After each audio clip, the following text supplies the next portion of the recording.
26 তারিখ কি হতে যাচ্ছে বাংলাদেশে, যার জন্য গোটা একটা জেনারেশন অপেক্ষা করে আছে। জানতে চোখ রাখুন সরাসরি আমার চোখে। জি, 26 তারিখে কি হতে যাচ্ছে জানলে আপনি অবাক হয়ে যাবেন। সারা বাংলাদেশ জুড়ে এখন শুধু একটা তারিখ নিয়ে জল্পনা কল্পনা আলোচনা সমালোচনা করা হচ্ছে, আর সেটি হচ্ছে 26শে সেপ্টেম্বর। তবে কি হতে যাচ্ছে এই 26শে সেপ্টেম্বর জানতে চোখ রাখুন সরাসরি আমার চোখে। কি প্রেমে পড়ে গেলেন?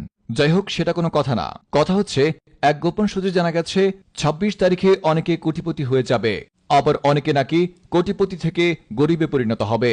আবার কেউ কেউ বলছে এদিন নাকি আমার মতো অনেক সিঙ্গেলদেরকে সরকার সরাসরি নিজ অর্থায়নে গার্লফ্রেন্ড প্রদান করবে, এবং সেই সাথে দেওয়া হবে গাড়ি বাড়ি এবং বিদেশে হানিমুন করার টিকিট। যদিও এই গোপন কথাটা আমার নিজের কাছেও বিশ্বাস হচ্ছে না। আমার কাছে মনে হচ্ছে এটি মিথ্যে সংবাদ। তবে সত্যিকার অর্থে 26 তারিখে কি হতে যাচ্ছে সে সম্পর্কে বিস্তারিত জানতে এখনই